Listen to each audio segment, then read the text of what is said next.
तो आज हम बात करने वाले हैं स्लीप क्वालिटी के ऊपर। क्यों आपकी नींद इतनी ख़राब है और आप क्या कर सकते हो जिससे आप प्रॉब्ली अपनी नींद की क्वालिटी को कई गुना इम्प्रूव कर सकते हो और हर रात एक छोटे बच्चे की तरह बढ़िया नींद ले सकते हो।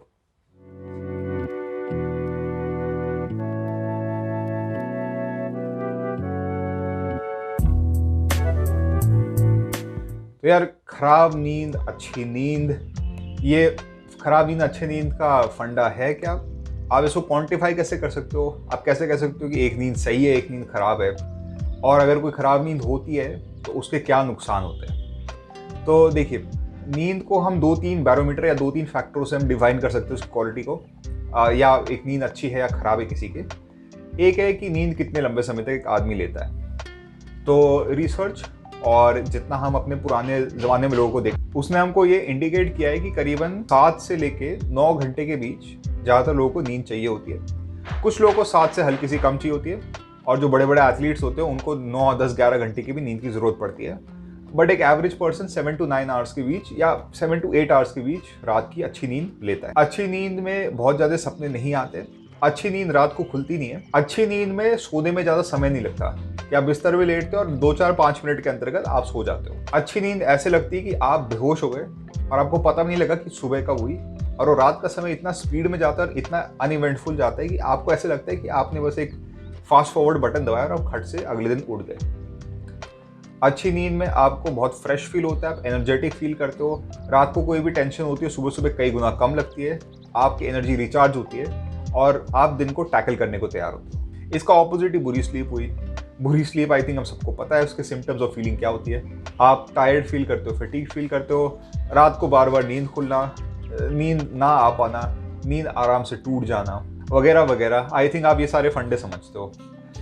बात करते यार कि कम समय तक सोना, 2-3-4 घंटे सोना, छोटे छोटे स्पैन्स में सोना, सही से नींद नहीं लेना, हम सबको आई थिंक पता है कि खराब नींद क्या होती है। अब बैड स्लीप के नुकसान क्या हो सकते हैं, या एक बैड स्लीपिंग हैबिट के क्या नुकसान हो सकते हैं? एक, जैसा हमने पहले डिस्कस किया था, टायर्ड और fatigue, lack of focus, bad mood, आपके डाइजेशन में दिक्कत आती है, आपकी इम्यूनिटी नेगेटिवली इफेक्ट होती है। बहुत सरप्राइजिंग बात है पर सच्चाई है। आपकी स्किन क्वालिटी सफ़र करती है, आपके विजन, आपकी आई साइट में दिक्कत आती है, क्योंकि रात को आंखें आराम करती है और वो आराम नहीं मिलता तो लंबे समय में आंखों की दिक्कत भी आने का चांस बढ़ जाते हैं, आंखों का स्ट्रेन बढ़ता है। पोटेंशियली आप वेट गेन कर सकते हो, क्योंकि जब आदमी नींद नहीं लेता तो उसके हार्मोन प्रोडक्शन जो होती है भूख के, वो अटपटी हो जाती है।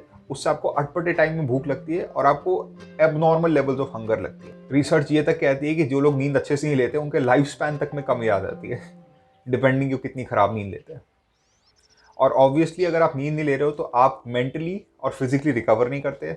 आप एक्सरसाइज वगैरह करते हो और आपकी स्लीप अच्छी नहीं है तो आप देखोगे आपके वर्कआउट की रिकवरी बहुत खराब है, और आप देखोगे धीरे धीरे मेंटली आपकी डिटेरिएशन होती है कि आप वही चीज़ जो ईजिली मेंटली कर पाते थे वो अब इतना ईजिली आप नहीं कर पा रहे हो।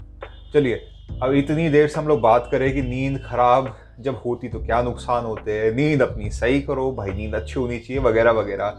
एक सिंपल डेफिनेशन भी आपको दे दी कि अच्छी बुरी नींद का क्या होता है। अब आता है सवाल कि भाई हम करें तो क्या करें? मेरे को पिछले 3 साल, 4 साल, 8 साल हो गए, मेरे को पता भी नहीं अच्छी नींद क्या होती है भाई। जस्ट मुझे कुछ बताओ क्या कर सकते हैं। तो मैं कुछ नेचुरल और बढ़िया आपको सोल्यूशन बताऊंगा। सर्जरी वगैरह वाला आदमी मैं ज़्यादा बिलीवर नहीं हूँ। एलोपैथिक मेडिसिन में मेरा बहुत बिलीफ नहीं है। एलोपैथिक मेडिसिन जब काम आती तो आती है, बट कोशिश करना चाहिए कि नेचुरल तरीकों से हम 99.9% प्रॉब्लम सॉल्व करें, और जब सच्ची हम सोल्यूशन नहीं निकाल सकते उसी पॉइंट में आ गए हम एलोपैथिक मेडिसिन को टच करें। आई थिंक इस बात से कोई डिसएग्री नहीं करता है। Medicine is good but let's have it when only it's required. तो पहला आते हैं यार स्लीप टाइमिंग के ऊपर। अब स्लीप टाइमिंग का फंडा क्या होता है कि हमारी बॉडी एक चीज़ पे काम करती है, उसे सार्केडियन रिदम कहते हैं।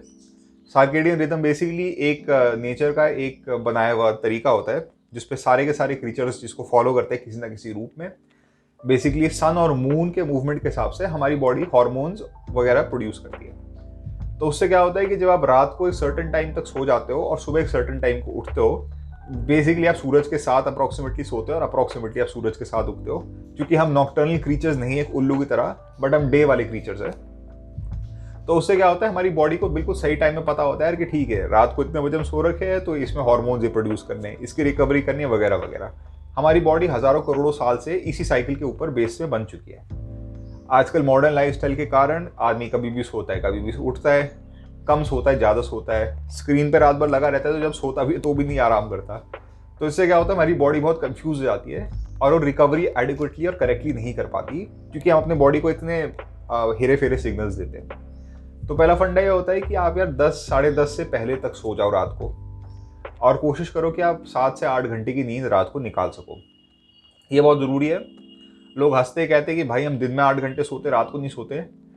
It is not the same. Body sun के हिसाब से काम करती है, सर्केडियन रिदम ज़रूरी होता है। और मैं समझता हूँ कि कुछ लोग नहीं कर सकते बिकॉज कुछ लोगों का नाइट में ही जॉब होता है। बट अगर आपको अपॉर्चुनिटी मिलती है और जिसमें आप दिन में काम करके रात को सो सकते हो, तो आप खुद ही देखोगे कि आपकी स्लीप क्वालिटी में ज़मीन आसमान का फ़र्क आता है। इवन इफ आप दिन में भी 8 घंटे सो रहे हो, यू विल ऑलवेज फाइंड कि आदत डालने के बाद रात की जो नींद होती है वो बेटर ही होती है हमेशा दिन के नींद के मुकाबले। और एक सच्चाई है, आप मानो ना, आप मानना चाहो ना मानना चाहो, आपकी मर्जी है, पर हम नेचर के क्रिएशंस हैं और हमारी ईगो जस्ट बिकॉज दिन में काम नहीं करना है, रात को ही करना है, रात को ही नेटफ्लिक्स देखना है, तो उसके लिए नेचर ने हमको डिज़ाइन नहीं किया है। तो नेचर से हम क्या झगड़े। अगला आता है नोज ब्रीदिंग। यार आजकल एक एपिडेमिक फैल गया है जहाँ पे लोग मुंह से सांस लेते रहते हैं, जैसे डॉगी होता है ना, गर्मी में सांस लेता है ऐसे जीभ निकाल के। तो एक बड़ा खराब एपिडेमिक हो गया है। नाक से ब्रीथ करना बहुत ही ज़्यादा आवश्यक होता है। और अगर आप रात को मुंह से सांस लेते हो करके सोते हो और आप नाक से नहीं लेते हो, ये आपकी स्लीप क्वालिटी में ज़मीन आसमान का फ़र्क लाएगा। अगर आपको इसके ऊपर साइंस समझनी है और समझना है कि ऐसा ही क्यों है कि रात सिर्फ नाक से ही क्यों सांस लेते हैं, मुंह से क्यों नहीं लेनी चाहिए, उसके लिए मैं वीडियो यहाँ लिंक कर रहा हूँ स्नोरिंग के ऊपर, जहाँ मैं आपको एक ब्रीफ बताता हूँ कि नाक से ब्रीथ करना क्यों ज़रूरी होता है। और एक और वीडियो मैंने लिंक ऊपर किया है बुटेको ब्रीथिंग, जहाँ मैं आपको बताता हूँ कि नोज ब्रीथिंग के स्पेशल बेनिफिट्स क्या होते हैं। पर जिस्ट में ये होता है कि हमारी जो नाक होती है वो हमारी बॉडी को रिलैक्स कराती है और आराम देती है। जब मुंह से सांस लेते हैं तो हम बॉडी को एक्टिवेट करते हैं, और जब हम नाक से सांस लेते हैं तो हम बॉडी को रिलैक्सेशन में लाते हैं। तो रात को नाक से ब्रीथ करना बहुत आवश्यक होता है ताकि हम रिलैक्सेशन में आ सके। इसके लिए एक बड़ा सिंपल सा आप चीज़ कर सकते हो, वो ये है कि आप एक टेप लेते हो 3mm का, जो केमिस्ट का टेप होता है, आप उसको मुंह पे रात को लगाते हो। बड़ा सिंपल होता है, मतलब उसे निकालना भी ईजी होता है, मतलब ऐसे नहीं है कि बिल्कुल चिपक जाता है वो, पर आप उसे मुंह पे लगाते हो, उससे आपका मुंह बंद रहता है और आप रात को उससे सोते हो ताकि आप नाक से ब्रीथ कर सको, और बड़ी अच्छी नींद आती है भैया। बहुत ज़मीन आसमान का फ़र्क पड़ता है, इसको ट्राई करके देखना। अगली चीज़ आती है हमारी मील टाइमिंग के ऊपर। आप कितने बजे खाना खाते हो सोने से पहले, ये काफ़ी मैटर करता है, और आप क्या खाना खाते हो वो भी काफ़ी हद तक मैटर करता है। मैं आपको बताता हूँ, जब आप सोते हो या जिस टाइम आप बिस्तर में लेटते हो, तो आपकी पूरी कोशिश है कि आप बिस्तर में 2 से 3 घंटा पहले आप खाना खाओ। तो अगर आप 10:30 बजे या 10 बजे को आप सोने के लिए बिस्तर में लेटते हो, तो फिर कितना हुआ, 9, 8, 7, तो आप 7, साढ़े 7 तक आप कोशिश करते हो कि आप खाना खा चुके हो। इससे क्या होता है कि खाना पच के पेट से निकल जाता है और वो रात को डाइजेशन में आपको दिक्कत नहीं देता है। वरना आप हमेशा देखना कि लोग आते हैं और खाना खाने की इमीडिएटली बाद सो जाते हैं, उसके बाद अगले दिन उनका पेट अजीब सा होता है, कहते हैं यार ठीक सा फील नहीं हो रहा, स्लगिशनेस होती है, नींद अच्छी नहीं आती है।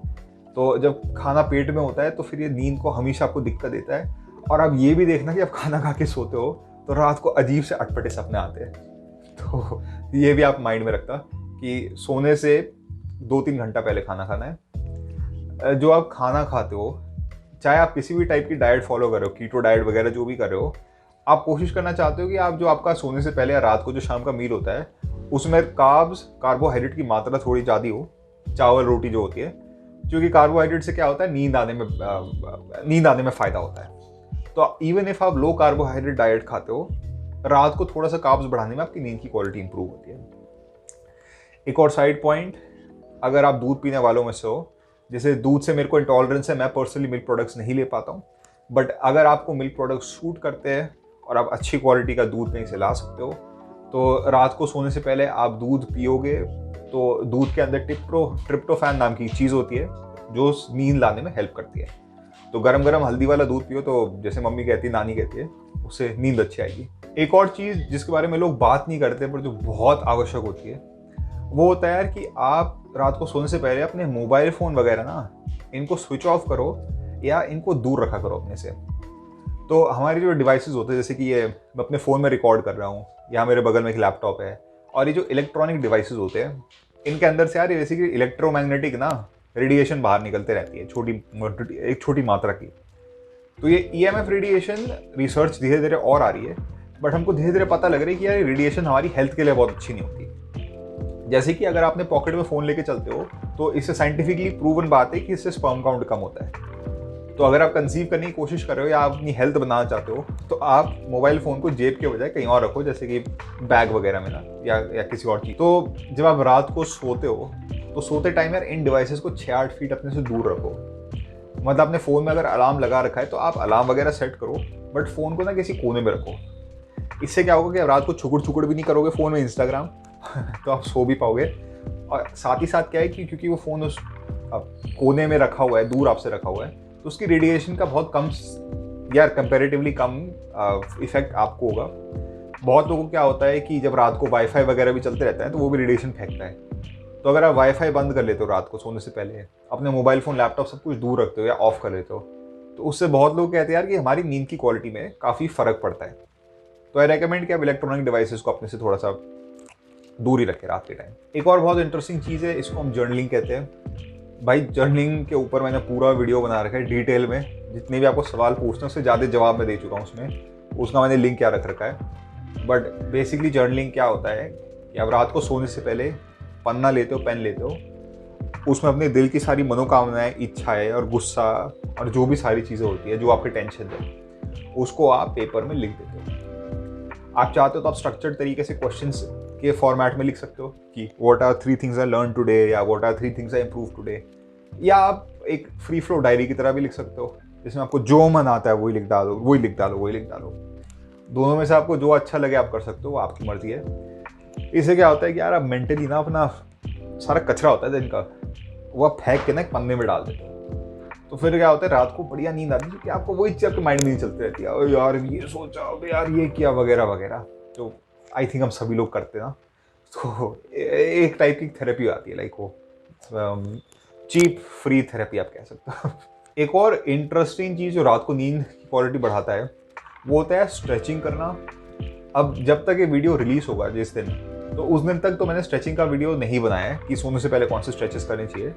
बट अगर आप मान लो कुछ टाइम के वीडियो के रिलीज के आप कुछ टाइम के बाद, कुछ हफ्तों के बाद देख रहे हो और तब तक के लिए मैं बना चुका हूँ, तो उसका मैं लिंक यहाँ पे डाल दूंगा। जब भी मैं वो वीडियो रिलीज करूंगा तो उसका मैं लिंक यहाँ पे तब तक डाल चुका हूँ। तो अगर आप उन लोगों में से जो इस वीडियो को थोड़ा बाद में जाके देख रहे हो रिलीज डेट से, तो आपको वीडियो का लिंक मिल जाएगा ऊपर। पर बेसिकली आप सोने से पहले, हमारी आजकल लाइफस्टाइल सिटिंग लाइफस्टाइल होती है, हम बैठ के राइटिंग वगैरह करते हैं, फ़ोन वगैरह व्हाटएवर, मसल्स हो जाती है टाइट, और टाइट मसल्स के साथ रात को अच्छे से नींद नहीं आती। तो 4-5 स्ट्रेचेस का अगर आप एक सर्किट लगाते हो लेटे लेटे, हल्के हल्के रिलैक्स स्ट्रेचेस, तो उससे आपकी बॉडी पूरी लूज और रिलैक्स हो जाती है और रात को नींद उससे आती है बढ़िया। तो ये है छोटे मोटे लाइफस्टाइल के हैक्स। अब हम बात करते हैं एक बड़ी इंटरेस्टिंग टॉपिक के ऊपर, वो है ब्रीदिंग या ब्रेथ वर्क।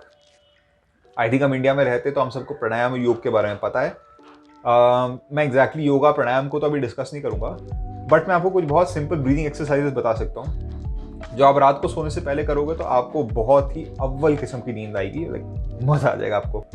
अगेन कुछ कॉम्प्लिकेटेड नहीं है, आप इस वीडियो को देखोगे तो आप 5 सेकंड के अंदर ही ब्रीदिंग सीख जाओगे। बाय द वे, अगर आपको और डिटेल में इस जो आपको सिखाने वाला हूँ उसके सिवाय आपको और डिटेल में भी ब्रेथ वर्क के बारे में सीखना है, तो मेरी पूरी प्लेलिस्ट यहाँ है, आप उसमें पूरा चेकआउट कर सकते हो। मैं बहुत सारी चीज़ों को वहाँ पे डिस्कस करता हूँ, तो आप अपने इंटरेस्ट के हिसाब से और आगे स्टडी कर सकते हो। एनीवेज, तो हम सोने से पहले 2 टाइप की ब्रीदिंग को हम कंबाइन करेंगे। एक ब्रीदिंग को हम सिर्फ थोड़ा सा करते हैं 3 से 5 बार, और हम बची हुई ब्रीदिंग को हम करते हैं लगातार 5 मिनट 10 मिनट, जब तक हमारी बॉडी पूरी रिलैक्स नहीं हो जाती। तो पहली ब्रीदिंग को हम कहते हैं 4-7-8। 4 सेकेंड्स का इनहेल, तो 7 सेकेंड्स तक हम सांस होल्ड करते हैं, तो और हम 8 सेकेंड तक एक्सहेल करते हैं, तो 7-8। ये हम करते हैं 3 to 5 times. 4 second inhale, 7 second का होल्ड और 8 सेकेंड का एक्सहेल। इससे क्या होता है, हमारी बॉडी एक रिलैक्सेशन मोड में आ जाती है। बॉडी का जो रिलैक्सेशन सेंटर होता है वो एक्टिवेट होता है और शरीर थोड़ा शांत होना शुरू होता है। इसके बाद हम करते हैं एक बहुत इंटरेस्टिंग ब्रीदिंग जो इतनी ही सरल होती है बट जिसका इफेक्ट बॉडी में कई गुना और डीपर होता है। इसको हम 2-4-4 कहते हैं। 2-4-4 में हम क्या करते हैं, हम 2 सेकेंड्स का इनहेल करते हैं, तो 1 2 4 सेकेंड्स के एक्सेल करते तो 1 2 3 4 4 सेकेंड एक्सेल, और हम 4 सेकेंड का होल्ड करते हैं एक्सेलेशन के बाद। 4 2 सेकेंड्स इनहेल, 4 सेकेंड्स एक्सेल, और फिर 4 सेकेंड्स का होल्ड। ये ब्रीदिंग मैं सच्ची बता रहा हूँ ऐसे फील होती है जैसे कि एनेस्थेटिक का जो शॉट होता है ना, जो ऑपरेशन से पहले एक इंजेक्शन ठोकते हैं ना आपको, या जो कुत्ता होता है जो पागल होता है तो उसको इंजेक्शन ठोक के सुला देते हैं ताकि उसको अस्पताल में ले जा सके ना। ये लिटरली ऐसे फील होता है। इसे आप 5 मिनट 8 मिनट करते हो, आपको सही में फील होता है कि आपको इंजेक्शन किसी ने ठोका है, और आप करके ना आप सोना शुरू कर देते हो। बहुत मज़ेदार 2-4-4 ब्रीदिंग होती है। तो आप 4-7-8 ब्रीदिंग से पहले बॉडी को रिलैक्स करते हो 3 से 5 बार करके। उसके बाद आप ये 2-4-4 ब्रीदिंग से अपने आप को बिल्कुल एक डीप स्टेट ऑफ रिलैक्सेशन में ले जाते हो, और आप ये तब तक करते रहते हो जब तक आप बिल्कुल ही एक अखंड जैसे होता है, बिल्कुल आप आसमान में उड़ने वाली स्टेट में नहीं पहुंच जाते। अब बात करते हैं लास्ट सेक्शन के ऊपर जो है सप्लीमेंट्स। अब देखो मैं आपको एक बार सच्ची बताता हूँ, स्लीप ज़्यादातर जितना मैंने ऑब्जर्व किया, जितना मैंने देखा है लोगों को, मेरे को नहीं लगता कि बहुत लोगों को सप्लीमेंट्स की ज़रूरत है। इवन जो लोग कहते हैं कि हमारी स्लीप बहुत ख़राब है, यूजुअली यार वो लोग बेसिक चीज़ों को ही स्क्रू अप कर लेते हैं, जो मैंने आपको ऊपर पीछे मेंशन करी है ना, लाइफस्टाइल और ये सब लेके। तो मेरे को नहीं लगता कि ज़्यादातर लोगों को सप्लीमेंट्स की ज़रूरत है। पर बात ये होता है कि लोग सप्लीमेंट्स के बारे में सुनते नहीं है तो उनका पेट में खाना नहीं पचता है। तो इसी कारण से मैं आपको 3-4 सप्लीमेंट्स के नाम बताऊँगा। सारे के सारे नेचुरल होते हैं सिवाय एक के, उसके बारे में मैं आपको एंड में डिस्कस करूँगा। ये सप्लीमेंट्स को नुकसान नहीं करते, तो अगर आप इनको यूज़ करना चाहते हो और आपको अच्छा लगता है और आपको बेनिफिट मिलता है तो आप डेफिनेटली कर सकते हो, और क्या पता कभी कभी आपके काम भी आ जाए। तो पहला जो है उसको हम कहते हैं लैवेंडर एसेंशियल ऑयल। अगर आप में से कोई मेरे को जानता है तो आपको पता है मैं एसेंशियल ऑयल्स का बहुत बड़ा फ़ैन हूँ, सालों से यूज़ कर रहा हूँ। कोई भी बीमारी होती है मेरी एसेंशियल ऑयल की बोतलें बाहर निकल आती है, और कुछ भी होता है मेरे को मैं चकाचक सही हो जाता हूँ एसेंशियल ऑयल्स के यूज़ से। लैवेंडर अगर आपने सूंघ के देखा है तो लैवेंडर बड़ी स्वीट स्मेलिंग, बहुत अच्छा सा आपका एक छोटा सा प्लांट जैसा होता है। और लैवेंडर का जो एक्सट्रैक्ट निकलता है इस ऑयल में, इसको अगर आप एक बूंद थोड़े से तेल में मिला के अलग से, तो आपने एक बूंद लैवेंडर ऑयल थोड़ा सा आपने तेल लिया, इसको लेके आप नाभि में रब करते हो सोने से पहले, तो इससे कई बार नींद आने में हेल्प होती है। हेल्प हो ना हो, रिलैक्सेशन बहुत फील होता है, और लैवेंडर की बड़ी अच्छी मीठी सी स्मेल होती है। सो ये आप पहली चीज़ ट्राई कर सकते हो। ऑब्वियसली कोई साइड इफेक्ट नहीं होता है लैवेंडर का, आप इसको लगाओगे कोई नुकसान नहीं। अगली चीज़ है आपकी कैमोमाइल टी।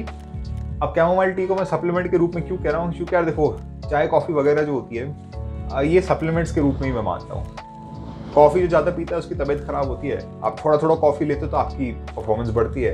तो कॉफ़ी मेरे माइंड में एक सप्लीमेंट है, फूड आइटम नहीं है। चाय का भी वही फंडा होता है, थोड़ा थोड़ा लेते हो बॉडी के लिए अच्छा होता है, ज़्यादा लेते हो तो शरीर खराब कर देता है। एनीहाउ कैमोमाइल की जो टी होती है बहुत रिलैक्सिंग, बहुत अच्छी होती है। प्रॉब्ली कहीं ना कहीं इसका सप्लीमेंट भी आता ही होगा। अगर आप गूगल करोगे कैमोमाइल कैप्सूल्स तो प्रॉब्ली आपको कोई ना कोई कैप्सूल मिल जाएगी। बट अगर आप रात को सोने से आधा घंटा पहले या 15 मिनट पहले थोड़ी सी कैमोमाइल टी, हल्का सा उसमें दूध मिला दिया, पानी मिला दिया, जो आपको सही लगे, और आप बढ़िया बढ़िया पी रहे हो उसको हनी के साथ, सो इट हेल्प्स। कई लोगों को बड़ा आराम मिलता है। और मुझे कैमोमाइल टी का स्वाद एक्चुअली बहुत पसंद आता है, उसकी स्मेल बहुत अच्छी लगती है, fragrant. So chamomile tea is another thing जो आप यूज़ कर सकते हो नींद की क्वालिटी इंप्रूव करने के लिए, या नींद को अपने लिए काइंड ऑफ उस मेंटल स्टेट में आने के लिए जहाँ पर रिलैक्स हो। अगला है हमारा ZMA, जिंक, मैग्नीशियम, तीसरा आई थिंक आर्जिनाइन है शायद। एनी हाउ, तो ZMA हमारी 3 मिनरल्स होते हैं बॉडी में जो ज़्यादातर लोगों की बहुत कमी होती है। ज़्यादातर लोग का मैग्नीशियम, जिंक तो कम होता है, आर्जिनाइन प्रॉब्ली कम होता होगा। तो जब लोग ZMA लेते हैं तो उससे कई बार लोगों की नींद की क्वालिटी में बहुत फ़र्क पड़ता है, क्योंकि आपके जो मिनरल्स की कमी होती है तो कई बार उससे आपको नींद नहीं आ रही होती है। और जब आप ZMA लेना शुरू करते हो तो आपके मिनरल्स टॉप अप होने शुरू होते हैं, तो उससे फिर बंदा सीधा शुक करके सो जाता है। कई लोग लेकिन कहते हैं कि ZMA जब वो रात को लेते हैं तो उनको अजीब अजीब सपने आते हैं। उन लोगों के लिए मैं बोलूँगा कि आप ZMA के बजाय सिंपल आप कीलेटेड जिंक लो, यानी कि कोई भी जिंक जिसके आगे 8 लगा हुआ है, ग्लाइसिनेट, ग्लूकोनेट, थ्रियोनेट, जिस किसी के भी यहाँ पे 8 लगा हुआ है, आप उस टाइप के मैग्नीशियम को भी कंज्यूम कर सकते हो, उससे भी नींद की क्वालिटी बढ़ती है। आखिरी जो मैं सप्लीमेंट मेंशन करूँगा, ये काफ़ी पॉपुलर सप्लीमेंट है, बट इस सप्लीमेंट से थोड़ा सा बच के रहना। इसको हम कहते हैं मेलेटोनिन। तो मेलेटोनिन क्या होता है, हमारे जो सर के अंदर, हमारे ब्रेन के अंदर ग्लैंड होता है, वो मेलेटोनिन प्रोड्यूस करता है रात को, और जब मेलेटोनिन प्रोड्यूस होता है तो उससे हमको रात को नींद आती है। मेलेटोनिन बेसिकली एक सिग्नलिंग हार्मोन होता है जो हमारे बॉडी को संकेत देता है कि भाई अब सोने का समय आ चुका है, सो बेटा सो जाओ। अब मेरे को नहीं पता कि आप लोग इसकी दिक्कत समझ सकते हो, पर आपका शरीर खुद रात को मेलेटोनिन प्रोड्यूस करता है। जब लाइफस्टाइल खराब होता है तो लोगों का मेलेटोनिन प्रोडक्शन अटपटा हो जाता है। तो लोग क्या करते हैं, शॉर्ट टर्म सोल्यूशन के लिए रात को मेलेटोनिन की गोलियां खाना शुरू करते हैं। अब क्या होता है कि शरीर देखता है कि मेलेटोनिन का प्रोडक्शन अटपटा है, पर बाहर से खाने के या मुंह के मदद से मेलेटोनिन अंदर आ रहा है। तो बॉडी कहता है ठीक है, अब मेलेटोनिन आ रहा है और हम प्रोड्यूस भी नहीं कर रहे, तो हमें प्रोड्यूस करने की जरूरत नहीं है। बॉडी बहुत एफिशिएंट होती है, तो जब हम बाहर से मेलेटोनिन खाना शुरू करते हैं तो मेलेटोनिन बॉडी का खुद का प्रोडक्शन लो हो जाता है।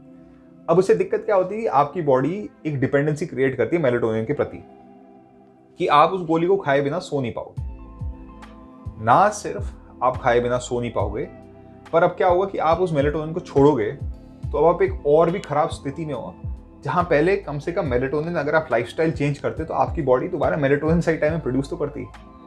अब आपने बॉडी की मेलेटोनिन की खुद की प्रोडक्शन भी गिरा दी है। तो अब आप जब गोली खत्म करोगे और लाइफस्टाइल के चेंजेस भी लाओगे तो भी आपको बहुत दिक्कत आएगी रात को सोने में, क्योंकि आपकी बॉडी मेलेटोनिन अब प्रोड्यूस ही नहीं करती, क्योंकि आपको गोली खाने की आदत हो गई थी। यही चीज़ स्टेरॉइड्स के साथ भी होती है कि जो लोग स्टेरॉइड के इंजेक्शन ठोकते हैं तो धीरे धीरे करके शरीर जो होता है वो उस स्टेरॉइड के प्रति रेजिस्टेंस उसकी बढ़ जाती है, और इस कारण से क्या होता है, आपको स्टेरॉइड की डोज धीरे धीरे बढ़ानी पड़ती है। साथ ही साथ आपके खुद की जो हार्मोन प्रोडक्शन होती है, स्टेरॉइड जो टेस्टोस्टेरोन होता है, वो हमारी खुद की बॉडी का गिर जाता है। और इसी कारण से जब जो साइकिलिंग कहते हैं ना स्टेरॉइड्स में, जब स्टेरॉइड्स हटाते बॉडी बिल्डर, तो उनकी बॉडी इतनी चौड़ी से अचानक चुक चुक चुक चुक चुक चुक चुक महीने दर महीने सुकड़ते रहती है। तो मेलेटोनिन, मैं ये भी नहीं कह रहा हूँ कि मत यूज़ करो, पर मैं ये कह रहा हूँ मेलेटोनिन के रिस्क बहुत है। अगर आप किसी डॉक्टर के एडवाइस में आप थोड़ा बहुत यूज़ कर रहे हो, या आप एक बहुत स्मॉल क्वांटिटी बहुत कम समय के लिए यूज़ कर रहे हो, कि आप जैसे टाइम जोन्स चेंज कर रहे हो तो आप जेट लैग में और वगैरह ना, आप स्ट्रैटेजीज यूज़ कर रहे हो, बायो हैकिंग जिसे कहते हैं, तो कभी कभी ठीक है, बट यार generally it's a very bad practice, और आपको बाद में जाके दिक्कत देगा ही देगा। एक और चीज़ जो मैं आपको बताना भूल गया था, वो है कि आप किस पोजीशन में सो सकते हो जिससे नींद अच्छी आती है। इसके ऊपर भाई मैंने पूरा एक अच्छा लंबा वीडियो बना रखा है, वो आप ऊपर जाके चेक कर सकते हो। बेसिकली होता है कि आप किसी भी पोजीशन में लेट सकते हो, लेकिन सिर्फ 2-3 पोजीशंस ही होती है जिसमें आदमी को सोना चाहिए। तो वो आप चेक करने के लिए वीडियो देख सकते हो, वहाँ मैं डिटेल में आपको बताता हूँ। एंड आई थिंक यार this is all of it यार। So I hope you guys like it. I apologise अगर मैं बहुत सारे वीडियोस में आपको लेफ्ट राइट रेफर कर रहा हूँ, पर चक्कर ये ना कि मैं एक टॉपिक, मेरे चैनल का पर्पस क्या है कि लोग मेरे साथ आते हैं, लोग मुझसे कई बार ना सवाल रिपीटेशन में पूछते रहते हैं। तो the purpose of my channel is कि मैं किसी को अगर ना बता सकूँ फेस टू फेस बातें, तो मैं उसको अपने वीडियो का रेफरल दे सकता हूँ। तो इसी कारण से क्या होता है कि मैं हर टॉपिक के ऊपर जहाँ मेरा ज्ञान है, जहाँ मैं बातों को समझता हूँ, तो मैं वीडियो अपलोड करते रहता हूँ उसके ऊपर। सो अगर मैं वो सारे टॉपिक्स में आपको रेफर नहीं करता और एक ही वीडियो बनाता, तो वो 3.5 घंटे का वीडियो होता है और आप उसको देखते ही। तो अगेन, आपको जो पसंद आता है उसमें से अप्लाई करिए। आई एम प्रीटी श्योर कि आपकी नींद की क्वालिटी इतनी मतलब इट्स वेरी रिवर्सिबल। अगर आप कोशिश करोगे, एफर्ट करोगे, तो I am pretty damn sure कि आप अपनी नींद को इम्प्रूव कर सकते हो, अपनी पावर वापस ले सकते हो, और हाँ यार, आप बढ़िया बन सकते हो। Okay, so I hope I help you, and I will see you in the next video.